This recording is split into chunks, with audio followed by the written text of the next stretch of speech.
महीने बाद नगर भर में 2-4 दिनों से एक मुरली वाले के आने का समाचार फैल गया। लोग कहने लगे, भाई वाह, मुरली बजाने में वो एक ही उस्ताद है। मुरली बजाकर गाना सुनाकर वह मुरली बेचता भी है, सो भी 2-2 पैसे में। भला इसमें उसे क्या मिलता होगा? मेहनत भी तो न आती होगी। अभी तक हम बात कर रहे थे कि कोई खिलौने वाला अपने खिलौने बेचता है। अब उसके बाद 6 महीने का समय हो गया। उस नगर में कुछ दिनों से 2-4 दिनों से किसी मुरली वाले के आने वाले का समाचार फैल गया, यानी कि उस नगर में कोई मुरली वाला आया है और लोग उसके बारे में बात कर रहे हैं। क्या कह रहे हैं?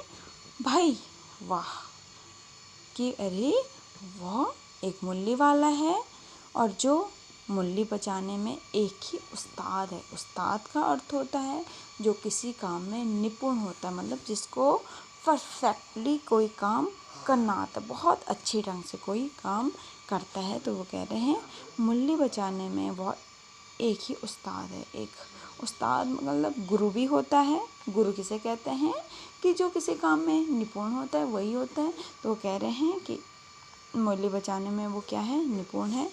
वो कहते हैं वो मुरली क्या बजा कर और गाना सुनाकर बेचता है, और वो भी कितने में?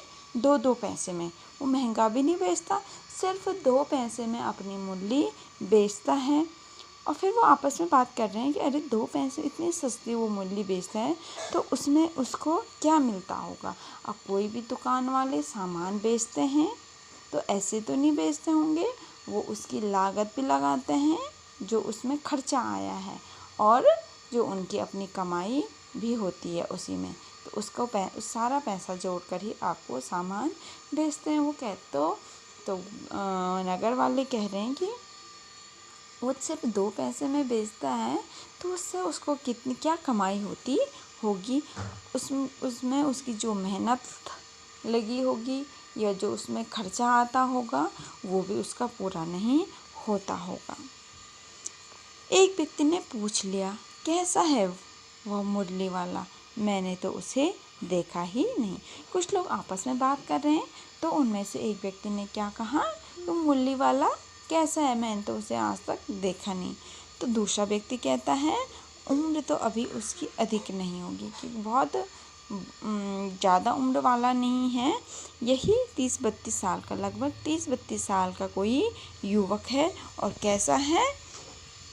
बिल्कुल दुबला पतला सा है और उसका रंग गोरा है। बीकानेरी रंगीन साफा बांधा है। उसने सर पर, जो बीकानेर जयपुर में है, बीकानेर, वहाँ का एक रंगीन साफा बांधता है। देखो ये सर में है ना, ये बीकानेरी पगड़ी है, तो इसी को कह रहे हैं कि वो बीकानेरी पगड़ी बांधता है। फिर दूसरा कहता है, अरे वही तो नहीं जो पहले खिलौने बेचा करता था? तो फिर वो कहता है, क्या वो पहले खिलौने भी बेचा करता था? तो वो व्यक्ति कहता है, हाँ, जो आकार प्रकार तुमने बतलाया उसी प्रकार का वह भी था, तो वही होगा, पर भाई है वह एक उस्ताद। तो व्यक्ति कहता है, जब उसका आकार प्रकार बताता है तो कहता है कि जैसा तुमने बताया कि एक पतला दुबला, उम्र लगभग 30-32 साल, और रंग गोरा, और सर पे उसने सफ़ेद रंग की पगड़ी बंधी रहती है, वैसे ही आकार प्रकार का एक व्यक्ति पहले खिलौने बेचा करता था। तो कहता है तो शायद वही होगा, पर भाई है वह एक उस्ताद।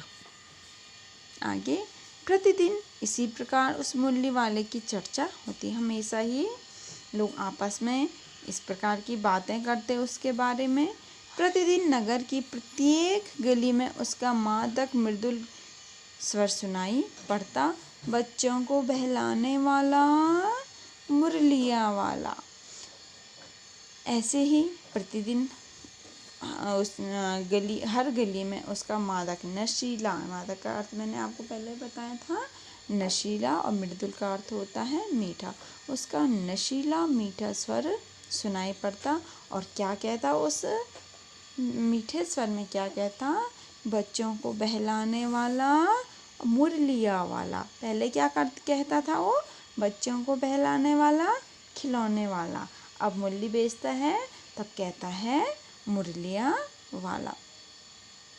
रोहिणी ने भी मुरली वाले का यह स्वर सुना। तुरंत ही उसे खिलौने वाले का स्मरण आया। उसने मन ही मन कहा, खिलौने वाला भी इसी तरह गा गा कर खिलौने बेचा करता था। इससे पहले हमने पढ़ा था रोहिणी किसकी माँ थी, चुन्नू मुन्नू की माँ थी। तो रोहिणी ने भी जब इस मुरली वाले की आवाज़ सुनी, उसे तुरंत ही क्या हो गया, जो खिलौने वाला था उसकी याद ताज़ा हो गई।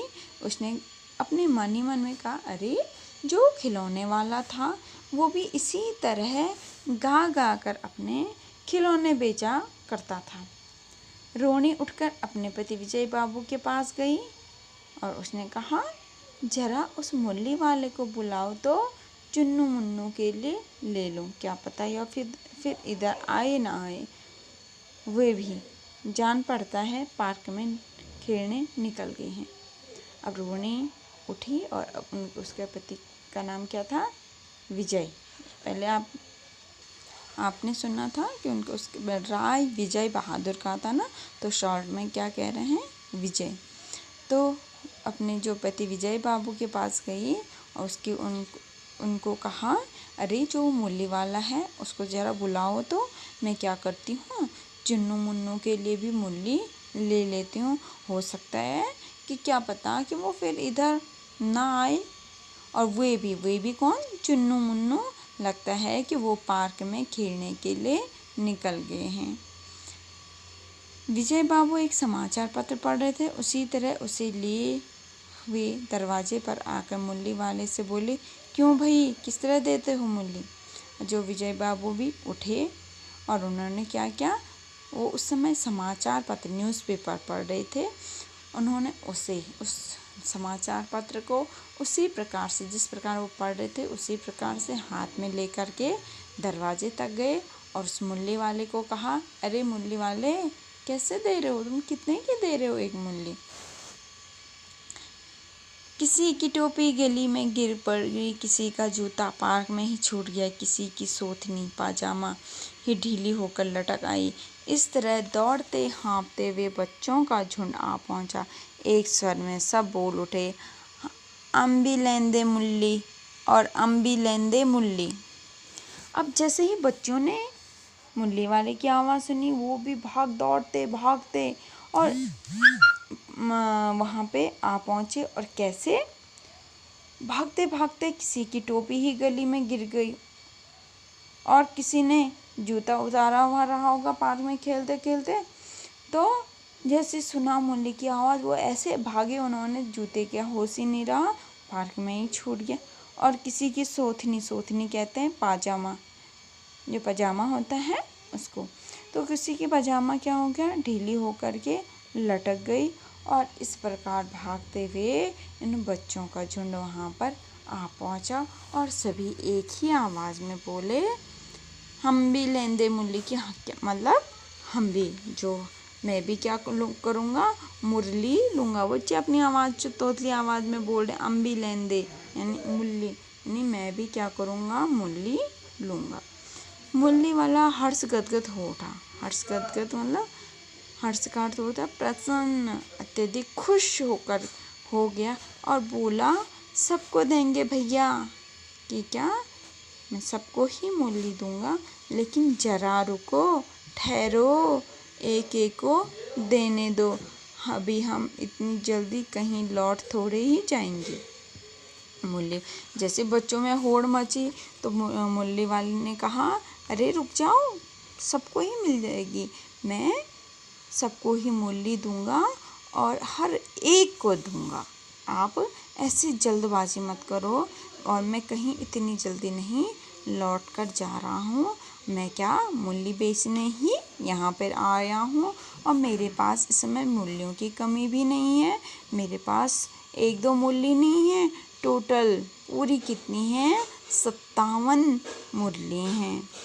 तो फिर अभी विजय बाबू ने क्या किया था, मूली वाले को पूछा था। तब तक बच्चे आ गए और अब मूली वाला विजय बाबू को जवाब दे रहा है। तो क्या कह रहा है, हाँ बाबूजी, क्या पूछा था आपने, कितने में दी?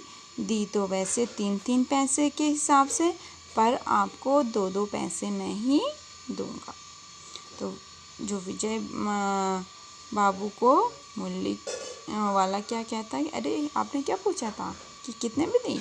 वैसे तो मैं 3-3 के हिसाब से दे रहा था, लेकिन मैं आपको क्या 2-2 पैसे में ही दूंगा। अक्सर आप भी दुकान में जाते होंगे, आप किसी का रेट पूछते होंगे, माना आपको कोई सूट लेना है, कुछ भी लेना है, कोई खिलौना ही लेना है, तो दुकानदार हमेशा ही कहते हैं कि अरे वैसे तो इतना का है, और कम बता कर कहते हैं थोड़ा कम कि आपके लिए इतना। तो वैसे ही वो मूली वाला भी विजय बाबू को कहता है कि वैसे तो 3-3 पैसे के हिसाब से है, लेकिन आपको 2-2 पैसे में ही दूंगा। विजय बाबू भीतर बाहर दोनों रूपों में मुस्कुरा दिए, मन ही मन कहने लगे, कैसा है, देता सबको इसी भाव से है, पर मुझको उल्टा एहसान लाद रहा।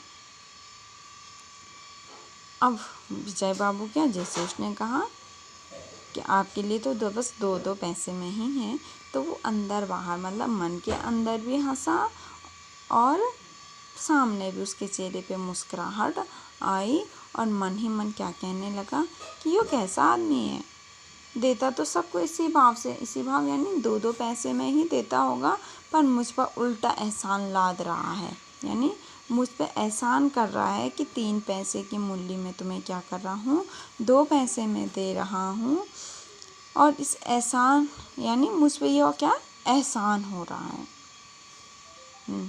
फिर बोले, कौन, विजय बाबू फिर बोले, किससे, मूली वाले से बोले। अभी तक वो अपने मन के अंदर बोल रहे थे, अब बाहर बोल रहे हैं, तुम लोगों को झूठ बोलने की आदत होती है, देते होंगे सभी को 2-2 पैसे में, पर एहसान का बोझा मेरे ही ऊपर लाद रहे हो। तो किसको, उस मूली वाले को कह रहे हैं कि तुम लोगों को तो दुकानदारों को हमेशा ही झूठ बोलने की आदत होती है, सबको ही क्या करते हो, तुम 2-2 पैसे में दे रहे हो, मुझ पे एहसान कर रहे हो, एहसान दिखा रहे हो। मूली वाला एकदम अप्रतिभ हो उठा, बोला, आपको क्या पता बाबूजी कि इनकी असली लागत क्या है।